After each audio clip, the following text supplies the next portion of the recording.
Amém. A paz, a igreja. Bota ali para mim. É uma honra pregar. É uma bênção pregar.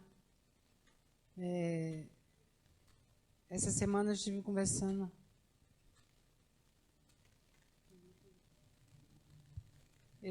Eu estive conversando com o pastor Otávio.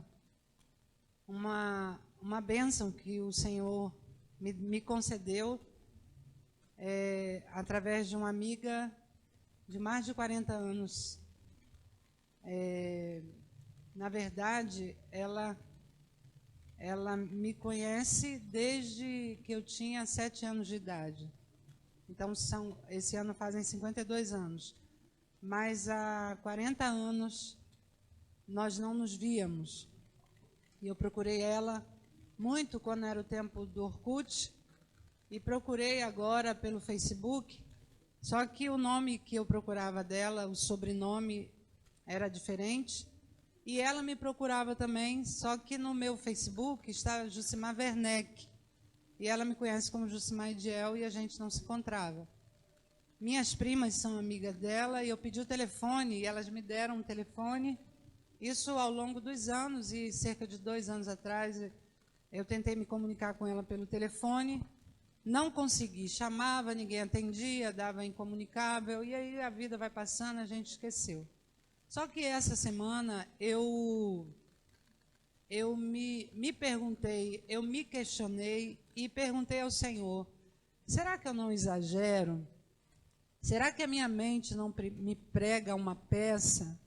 Quando eu digo que desde os 7 anos eu prego no púlpito, né, às vezes o tempo passa, a gente envelhece e a gente pode acrescentar coisas que não aconteceram.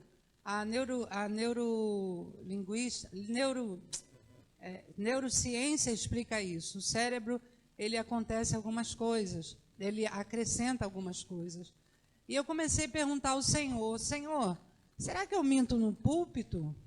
Será que eu não sou, como diz na gíria, essa Coca-Cola toda, né? Será que eu não exagero acerca de tudo isso? E quando foi, para minha surpresa, esses dias, nós nos reencontramos, eu e a Gilza. Ela me achou e eu fiquei muito feliz, muito feliz. E ela entrou em contato comigo pelo WhatsApp e conversando, e ela contou a vida dela, 40 anos. Ela ainda disse assim, não leva mal não, mas eu gosto de falar muito, e você parece que é sucinta, porque ela bota 10 áudios, eu boto 2, ela bota 20 áudios, eu boto 4, né, que eu não gosto muito. E ela disse assim, mas são 40 anos que a gente está distante, e eu me lembro de você desde pequenininha, quando nós nos convertemos, porque nos convertemos juntos, nos batizamos juntos, tivemos a infância e a adolescência juntos, na mesma igreja. Ela disse, eu lembro que você, desde que se converteu, você liderava. E foi falando coisas da minha vida que eu já tinha esquecido. E ela disse, eu lembro que você já pregava, você já tinha um ministério, você já tinha um chamado. Irmãos, eu fiquei tão feliz, porque até eu duvidei, será que eu não exagero? E Deus fez que no momento certo, na hora certa, nós nos reencontrássemos, para através dessa amiga, ele me fazer lembrar de coisas que aconteceram no meu passado, que eu tinha esquecido. Ela disse, quando eu fiz 15 anos, minha mãe não tinha dinheiro e vocês fizeram bolo de uva. Tem bolo de uva? Devia ser que suco, né? Ela disse, o bolo ficou todo torto, o bolo ficou todo ruim, e minha mãe fez um vestido para mim, porque você liderou isso, e você disse para ela que ia ter aniversário de 15 anos. E eu não lembrava mais disso. E ela disse assim, nunca esqueci dessa atitude sua. Então, eu quero falar nessa noite a respeito de algo. Por que eu falei isso? Porque eu quero falar acerca de um assunto muito altamente teológico, altamente, quem estuda a Bíblia precisa debater, os estudiosos, os teólogos precisam debater esse tema, mas eu quero chamar a atenção da igreja, porque eu não quero falar desse tema com bases teológicas. Eu poderia falar, eu tenho currículo para falar. Esse ano eu faço 52 anos de evangelho. 52, porque eu faço 59 de idade, 52 anos de evangelho. Fiz 5 seminários e uma faculdade teológica, fora cursos. Então, poderia debater com qualquer um acerca de teologia, acerca de filosofia, acerca de vários assuntos, porque Deus me deu também o privilégio de ter um marido que gostava e gosta de estudar. Então, a gente entra em qualquer assunto, Agora, vou iniciar essa semana um curso que é a igreja que luta contra a violência feminina. Não só feminina, mas violência no lar, contra crianças vulneráveis e idosos. E foi me solicitar um curso. Sim, homens também sofrem abuso nos lares, né? É raro, mas sofre, né? Tem mulheres que são terríveis e homens passam também por alguns abusos nos lares. Então, por que eu estou falando isso? Porque não quero falar desse tema com base teológica, porque quem quer aprender, vai para um seminário acerca da teologia. Quem quer aprender filosofia, vá para uma faculdade de filosofia. Hoje, eu quero falar sobre um assunto que todo aquele que nasceu de novo precisa conhecer, precisa saber, precisa buscar. Eu quero falar sobre o amor de Deus. Mas, pastora, tanta coisa para falar sobre o amor de Deus, é porque sem esse amor, que alguns salmos chamam de amor leal, hesed, no hebraico é hesed, amor leal. Tem amores que não são leais, tem amores que são fingidos, tem amores que prejudicam, que ferem. Estou fazendo agora, vou começar um curso sobre pseudo-amores, que dizem que amam, mas matam, dizem que amam, mas traem, dizem que amam, mas ferem, dizem que amam, mas destroem emocionalmente. Isso não é amor. Então, um assunto muito importante e que a igreja precisa ter conhecimento, a igreja precisa buscar, é sobre o amor de Deus. Porque sem esse amor não há igreja. Sem esse amor não há salvação. Sem esse amor não há sentido. Sem esse amor estamos aqui perdendo tempo. Sem esse amor não poderemos galgar aquilo que a Bíblia fala que nós temos, que são bênçãos espirituais nas regiões celestiais. Sem esse amor não há esperança. Sem esse amor não há remédio. Sem esse amor não há cura. Sem esse amor ainda há um muro de separação. Sem esse amor o véu ainda está fazendo separação entre o santo lugar e o santíssimo lugar. E é importante que a gente entenda isso. É importante. E por que falar para a igreja sobre o amor de Deus? Porque a igreja moderna, ela, infelizmente, ela está aprendendo com a sociedade. Em vez de a sociedade aprender com a igreja moderna, é a igreja que está aprendendo com a sociedade. E o amor da sociedade é poliamor. O amor da sociedade, em todos os aspectos, eles tiram Deus. Eu hoje ouvi um padre pregar, por sinal, ele já faleceu, o padre Léo, as mensagens, as pregações dele, teologicamente falando, é perfeita. E esse padre estava falando sobre o amor dentro da igreja também. E ele estava falando que as pessoas não conseguem entender a profundidade desse amor. E isso me chamou a atenção. Por não conseguirmos entender, Paulo orou para que a igreja conhecesse qual a altura, qual a profundidade, qual a largura, qual a dimensão desse amor. Se Paulo orou para a igreja conhecer, é porque a igreja não tinha o entendimento correto desse amor. É porque a igreja não podia mergulhar nessa profundidade. E aí me faz lembrar da mulher samaritana, que Jesus pediu água a ela, e ela disse, peraí, talvez eu vá pegar um pouco, mas você não pode conversar comigo, porque você é judeu, eu sou samaritana, e tem uma barreira entre nós. E Jesus disse, mulher, se você soubesse quem te pede água, se você soubesse a dimensão do meu amor, o meu amor ultrapassa barreiras morais, culturais, espirituais. O meu amor ultrapassa a vontade humana. O meu amor ultrapassa os dogmas. O meu amor alcança o inalcançável. E a mulher virou para ele e disse, Senhor, o poço é fundo. Como você vai tirar a água? A mulher não pôde compreender o que ele estava falando.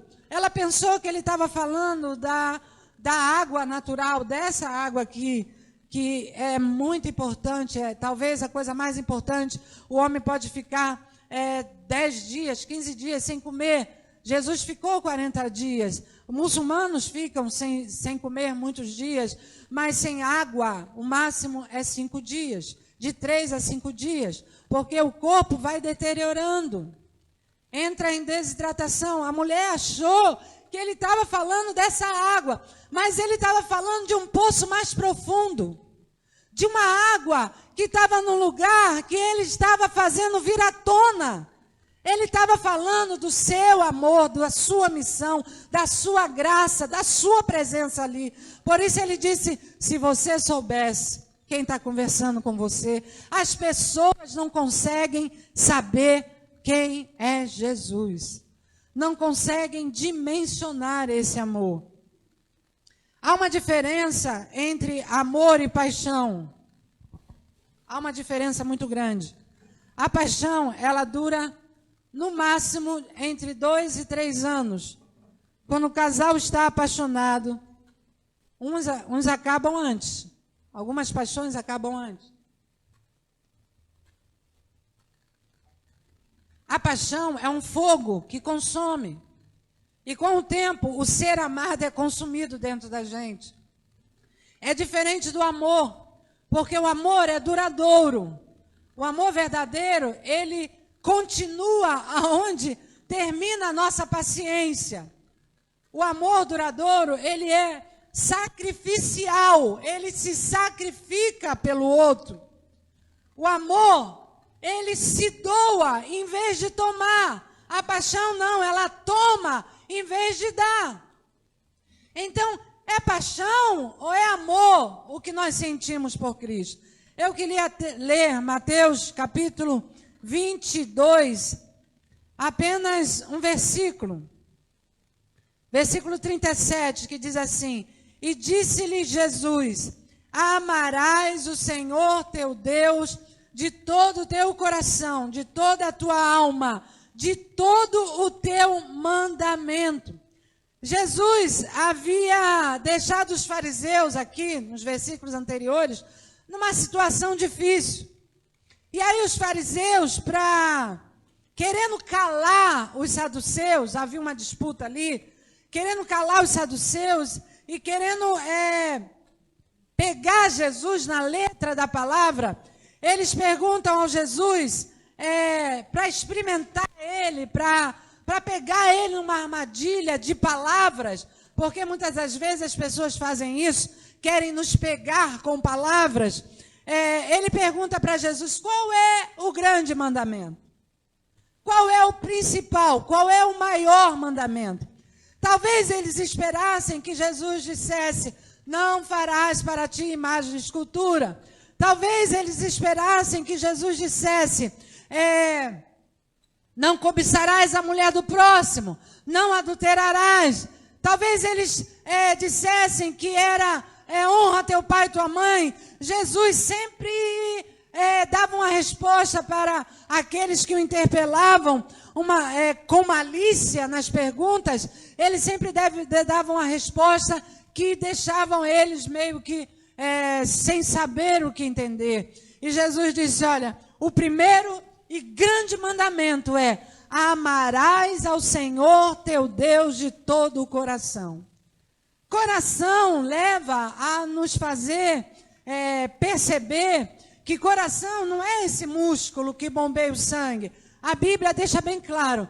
Coração na Bíblia é a alma, é o ser, é o âmago, é o imo da pessoa, é aquele que vive dentro do corpo carnal. Esse é o coração, é a sede das emoções. Então o Senhor está dizendo, você vai amar a Deus com todo o seu ser, com todo o seu sentimento, com toda a sua devoção, com tudo que você é. E eu quero fazer uma pergunta para você, e eu queria que você perguntasse dentro do seu coração e não respondesse: que lugar Deus ocupa na sua vida? Que lugar Deus ocupa? Ele diz, amarás ao Senhor teu Deus. Ele é teu Deus, Ele é teu Senhor. Amarás ao Senhor teu Deus de todo o teu coração. E aí, ele frisa, porque Jesus tinha essa qualidade, ou essa forma de ensinar. Quando ele queria dizer alguma coisa, ele repetia, ele enfatizava. Às vezes ele dizia, na verdade, ele enfatizava. E agora ele enfatiza, você vai amar ao Senhor teu Deus de todo o coração. E enfatiza, de toda a tua alma. Não pode ter lugar para outra coisa. Não pode ter lugar para outro alguém. Não pode ter lugar para nada além do Senhor. A primazia do seu amor tem que ser o Senhor. Tem que ser ao Senhor. Porque quando a gente ama a Deus de todo o coração, com toda a nossa alma, aí os outros mandamentos, eles se cumprem. Os 10 mandamentos se cumprem. Os mandamentos que os judeus botaram em cima dos 10 se cumprem. Tudo se cumpre, a Bíblia se cumpre. Quando você ama a Deus de toda a tua alma, de todo o teu coração, e ele frisa ainda mais, de todo o teu conhecimento, de todo o teu entendimento, de toda a forma de pensar, de todo saber que você possa ter, de toda estratégia, de todo plano que você tratou para a sua vida. Deus tem que ser a primazia, porque com isso você vai cumprir toda a lei. Você não vai cobiçar a mulher do próximo porque você pensa em Deus. Você não vai cobiçar a fazenda do próximo porque Deus reina na sua vida. Você vai amar o seu próximo porque Deus te ensinou e mandou, e você é obediente, você ama a Deus. E quem ama alguém quer abençoar esse alguém. Quem ama alguém respeita esse alguém. Quem ama alguém quer fazer esse alguém feliz.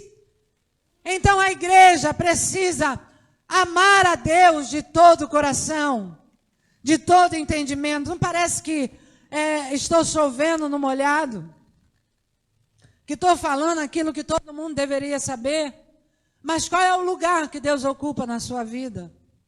Qual é o lugar que o Senhor, o Rei dos Reis, o teu Senhor, sabe o que é um senhorio? É aquele que domina e é dono de tudo que nós temos e de tudo que nós somos. Estuda lá a escravidão. Veja a novela Escravizaura. E você vai ver que escravos não tinham direitos. Que escravos não tinham bens. Que escravos não pertenciam a si mesmos. Eles não tinham sentimento de pertencimento. O Senhor Deus é o teu Senhor e teu Deus? Que lugar Ele ocupa na sua vida? Será que Ele tem a primazia ou é o teu emprego? Será que Ele tem a primazia ou é o teu filho, teu marido, teu amigo, teus bens? Quem é que tem a primazia na sua vida? Ou é você mesmo? O seu ego, o seu saber, o seu ser, eu sou, eu acho, eu faço, eu quero. Não pertencemos a nós mesmos. Não pertencemos a nós mesmos. E como amar a Deus? Como eu posso amar a Deus? E aí que entra aquilo que eu quero falar, propriamente dito. Em primeiro lugar, preciso conhecê-lo. Eu já preguei essa mensagem aqui de várias maneiras. Mas quando o pastor Otávio diz assim, você vai pregar domingo que vem? De novo, e o apóstolo Paulo passou por esse problema. Ele disse, de novo prego para vocês a mesma mensagem. E de novo. E às vezes eu vou para o joelho pelas madrugadas e eu digo, por que, Senhor? Por que eu me repito? E de novo, e de novo. Então, como conhecer a Deus? Ninguém ama o que não conhece. Ninguém ama o que não conhece. Se você não conhece a Deus, você não ama a Deus. E a prova de quem ama a Deus, ele disse, aquele que me ama, guarda os meus mandamentos. Guarda os meus mandamentos. Enquanto eu falo, olhe para dentro de você, para a sua vida espiritual. E eu não estou falando de práticas, que às vezes a gente acha que praticar bondade, atos de bondade, vai nos levar ao céu, e não é verdade. Não há nenhum caminho a não ser a cruz, a não ser o sangue de Jesus. Por melhor que nós sejamos para Deus, nossa justiça é como trapo de imundícia. Por mais que façamos, não merecemos a graça, a glória, o poder, a unção, a salvação que vem de Deus, porque é por Ele, por meio dEle, para Ele. Todas as coisas convergem para Cristo. Tudo é por Ele, é Ele quem nos ama, é Ele quem nos leva a amá-lo, é Ele quem nos salva, é Ele quem nos leva a cantar, a adorar, a orar, a buscar, a querer estar com Ele. E Ele se apresenta. Moisés não conhecia Deus. E aí Moisés disse, quando eu chegar diante de Faraó, e Faraó perguntar, quem foi que te enviou? E aí Deus se apresenta de uma forma tremenda, porque Ele quer sempre ser conhecido. Dá-me a impressão que Deus mendiga o amor humano. Ele quer ser amado. Ele quer ser achado, Ele quer ser buscado. E começando lá em Gênesis, Ele diz para Moisés, em Êxodo ele diz para Moisés, olha, quando o Faraó te perguntar, Moisés, eu me revelo para você como um Deus diante de uma sarça que pega fogo e não se queima. Eu me revelo para você, diante de você, eu digo, Moisés, tira a sandália dos teus pés, porque aqui você é escravo e eu sou o Senhor. Moisés, eu digo para você, desça da sua postura e me conheça, se prostre diante daquele que é o que é. Moisés, fale para Faraó, o eu sou me enviou. Aquele que é porque é. Aquele que é, porque é. E durante de Gênesis a Apocalipse, Ele se revela. Ele se revela como uma serpente levantada, uma serpente de bronze. Ele se mostra como aquele que cura e que liberta o povo da morte. O povo havia sido picado por serpentes mortais. E Deus diz, Moisés, levanta uma serpente de bronze e diga ao povo, todo aquele que olhar para aquela que está levantada vai ser curado.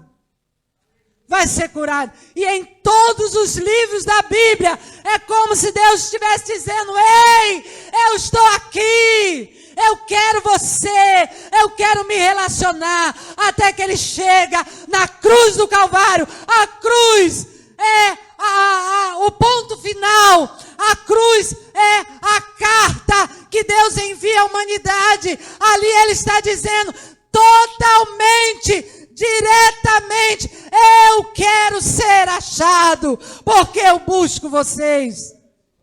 Então ninguém pode amar aquele que não conhece. Se você não conhece a Deus, você não pode amar. E se não tenho amado, é porque não tenho conhecido. Eu gosto de pregar para a igreja. Amo pregar para o pecador. Durante a minha juventude, eu fiz missões. Eu saía, às vezes sem dinheiro no bolso, ia para outros estados. Eu, meu irmão Josimar, uma amiga minha, Rosemary, a gente saía pregando o evangelho, não foi uma, não foi duas vezes. Às vezes passava um mês fora de casa pregando o evangelho, mas eu amo pregar para a igreja. Eu amo pregar para a igreja, edificar a igreja, ensinar a igreja. Eu amo, eu me sinto honrada. Então, se não tenho amado a Deus, e como eu sei se eu amo a Deus? Quem me ama, guarda os meus mandamentos. Tenho guardado, tenho honrado, tenho feito a sua vontade, não com preceitos, não com não toques, não manuseis, não uses, mas com o meu ser, com a minha vida, com o meu olhar, com a minha fala, com os meus ouvidos. Tenho honrado a Deus, tenho obedecido a Deus. As pessoas veem Deus na minha vida, minha família vê Deus na minha vida, minha casa vê Deus através de mim. Meu namorado, meu esposo, meu noivo, minha noiva, os amigos veem Deus. Se não tenho amado, não tenho conhecido. Interessante que Deus queria tanto ser conhecido que Ele deixa pistas pelos caminhos. E aí Oséias diz assim: conheçamos. Legal, conheci, alguém pregou Jesus para mim.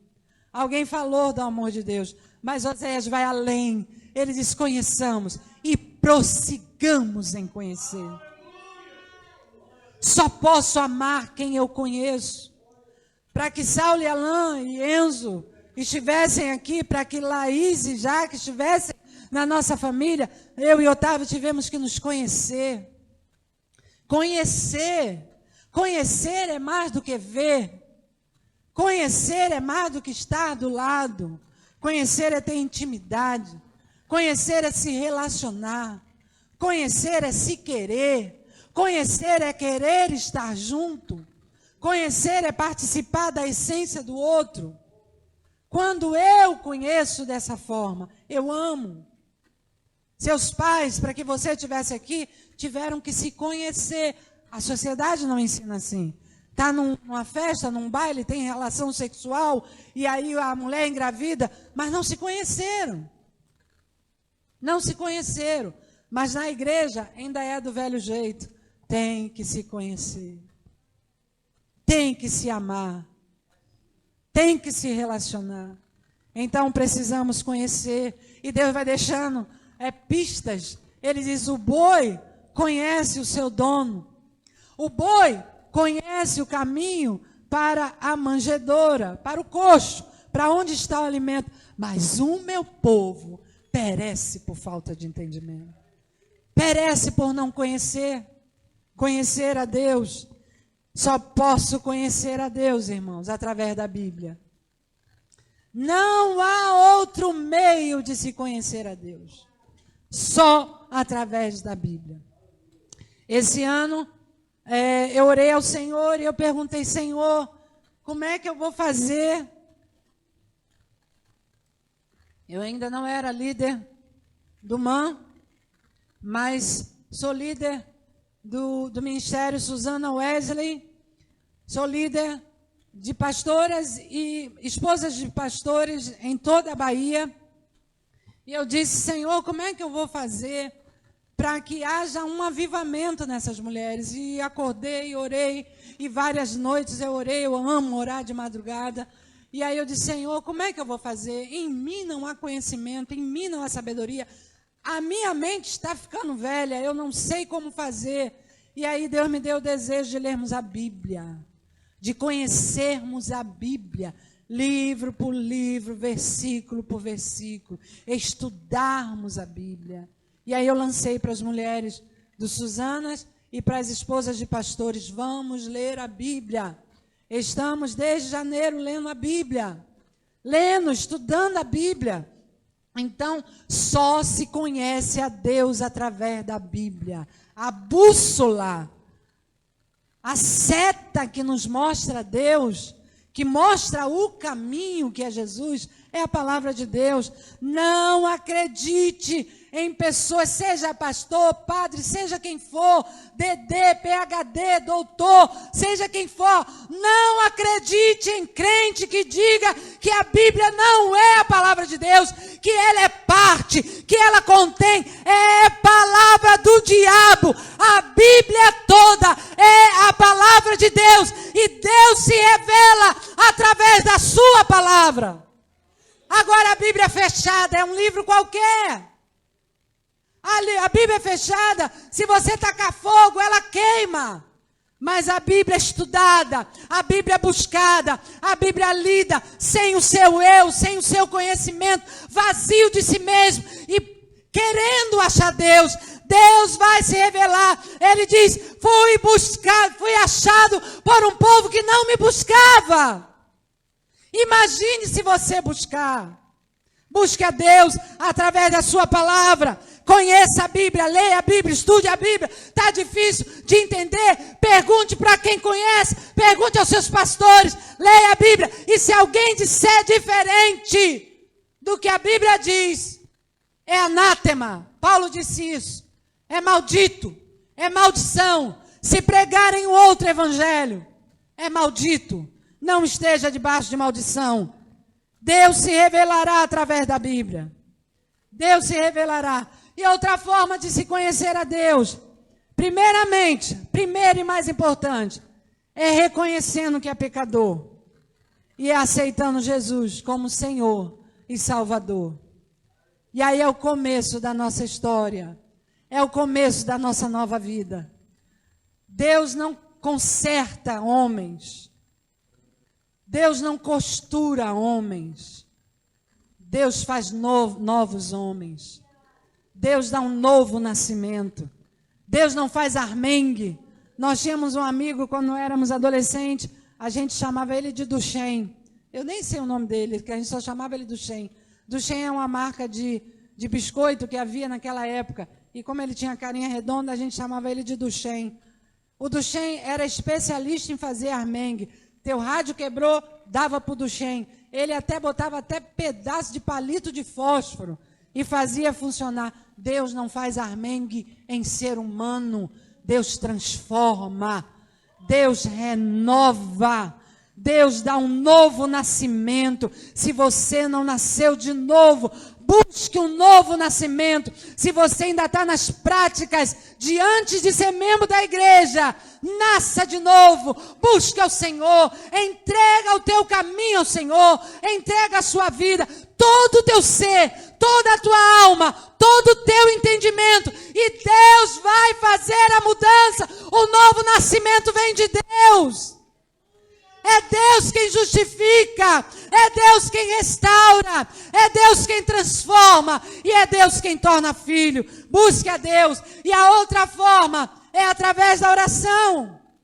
Oração é contato com Deus. Irmãos, oração não é falar com Deus. Lembra na IBD, quando a gente era criança? Oração é falar com Deus. Não é verdade. Oração não é falar com Deus. Eu falo com a menina do telemarketing todo dia. Às vezes tenho vontade de ir lá esganar. Com a pessoa que marca consulta para mim, pastor Otávio. E é horroroso, é terrível. Aguarde um momentinho. Eu falo com um robô. Você fala com um robô todo dia. Oração não é falar com Deus. Nunca foi. Nunca foi. Oração não é dobrar os joelhos. Oração é contato com Deus. É comunhão com Deus. É relacionamento com Deus. É diálogo. Oração não é monólogo. Se você conversa e não tem resposta, alguma coisa está errado. Porque Deus fala com o crente, com o salvo, e nunca deixa um sem resposta. Que seja não, mas ele responde. Oração é diálogo. Oração, quando você ora, você se relaciona com Deus. Você busca intimidade com Deus. Você se entrega a Deus. Você tira a máscara. Irmãos, glória a Deus, quando eu estou num lugar e eu vou fazer um lanche que eu posso tirar a máscara. Que maravilha quando eu venho pregar que eu posso tirar a máscara. Porque eu passo mal de máscara. Eu não sei se quem me faz mal é o Covid ou é a máscara. Porque a gente respira o próprio oxigênio e me dá tonteira, me dá falta de ar, me dá tudo de ruim. Quando a gente se relaciona com Deus, a máscara que a gente veste diante dos outros, que a gente veste diante de nós mesmos, essa máscara tem que cair. Ninguém vive bem de máscara. A oração tira a máscara. Porque Deus vai no teu âmago. Deus vai onde nenhum homem vai. E Deus vai lá com a sua palavra e faz separação entre a alma e o espírito. Ele entra onde ninguém entra. Isso é oração. Ainda que você não tenha vontade de orar, dobre o joelho e chora. Dobre o joelho e fica lá. Uma hora Deus vem. Aleluia. Billy Graham disse isso. Ore, ore, ore, ore até Deus vir. Até Deus vir. Quantas vezes a gente ora e não sente Deus? Hoje nós falamos sobre isso na EBD, sobre Jó, que perguntou e Deus parecia que não estava ali. Quantas vezes a gente ora, o sono vem, Satanás começa a colocar tanta coisa, a mente sai dali, você pensa na comida, você pensa em tanta coisa. Mas ore, insista em orar. O Salmo 25 diz que a intimidade do Senhor é para aqueles que o temem, é para aqueles que o buscam. Busque o Senhor, esteja diante do Senhor. Como você pode ficar diante daquele que você diz que ama e não ter saudade, não querer estar presente, não sentir falta do seu amado, daquele que morreu por você, daquele que te dá o ar para respirar, daquele que te traz a paz em momento de angústia, daquele que te consola na morte. Oh, como eu amo o Senhor, porque a dor mais terrível na alma do ser humano é a morte. E quando meu irmão morreu, se não fosse o Senhor, se não fosse o amor de Deus, e como eu posso amar esse Deus e não dobrar o joelho 10 minutos do dia? E não ler a sua palavra, e não vir para a escola dominical, porque o dia é muito tumultuado, e eu não tenho tempo. Mas tem tempo, vai ter tempo no leito, vai ter tempo na luta, vai ter tempo na provação. Deus não quer que você chegue a esse estado, Deus te chama, me busca. Buscar ao Senhor enquanto se pode achar, invocar enquanto está perto. Nós temos um amigo, Manuel. Manuel, já falei aqui sobre Manuel. Manuel era pedreiro, pobre de maré desse. Manuel casou com a Dulce e eles passavam muita necessidade, porque não é sempre que tinha trabalho. Niel sabe disso. Não é sempre que tem trabalho, mas Niel é quase um engenheiro, né, Niel? Niel é uma benção. Mas Manel era pedreiro. E as coisas ficaram muito ruins financeiramente. Manel era assíduo na igreja. Manel sempre foi uma bênção, até hoje. E aí, um dia, Manel disse, ore para mim, Josimar, porque eu vou abrir uma fábrica de laje. Eu sei fazer laje e eu vou abrir uma fábrica de laje. Eu falei, que bênção, Manel. Eu vou orar para Deus te abençoar. Eu era solteira. Nem conhecia o pastor Otávio. E aí, Manel começou a vender laje, né? Nos dias da semana. Daqui a pouco eu notei que Manel estava faltando na escola dominical e o ar livre. Nós tínhamos ar livre, que a gente saía com as caixas de som na cabeça, né? Os homens. A gente ajudava a levar os bancos. Bota um jovem para fazer isso hoje. carregar banco da igreja para fazer culto na rua. E Manel começou a faltar e eu fui visitar Manel e Dulce. Eu disse, o que está havendo com vocês? Ele disse, não dá tempo. A loja vende melhor os domingos, porque durante a semana o povo está trabalhando. Dia de sábado e domingo é que eles estão em casa. Eu disse, Manel, não faça isso. Não troque a sua primogenitura por um prato de lentilhas. Manel, a gente chamava ele de Manel. Manel, fecha aos domingos. Mas é o dia que mais vende. Manel, fecha aos domingos. Honre ao Senhor. Dê a primazia ao Senhor. Esses dias, no velório do meu irmão, eu conversei com o Manel. Ele disse, eu já posso me aposentar, eu tenho 18 casas. Eu tenho um bom fundo de pensão. Eu tenho lojas. Sabe por quê? Eu lembrei dele, a ele. Lembra por quê, Manel? O Senhor te deu. Porque você deu a primazia ao Senhor. Mas sabe como a gente vive hoje? Primeiro o meu trabalho. Estou dizendo para você sair do emprego, não. Mas tem gente que é patrão de si mesmo. Honre a Deus. Que local, que lugar o Senhor ocupa na sua vida. Você ama a Deus? Você conhece a Deus? Você conhece a Deus? Na oração ele se torna real. Quantas pessoas duvidam da realidade de Deus por ele ser invisível? O povo brasileiro, ele desde a barriga da mãe, ele ouve falar de Deus, então ele é acostumado a achar que acredita em Deus, mas não acha que Deus é real, que é um Deus pessoal, pastor Rui, que se incomoda, que se relaciona com aquele que ele ama, que cuida pessoalmente quando a gente ora. Sabe, à medida que a gente insiste na oração, Deus vai se tornando real. A presença dele vai nos tocando. Que louvor maravilhoso. O que é que os anjos sentem? O que é que eles veem? Quando querem te adorar, quando dizem santo, o que é?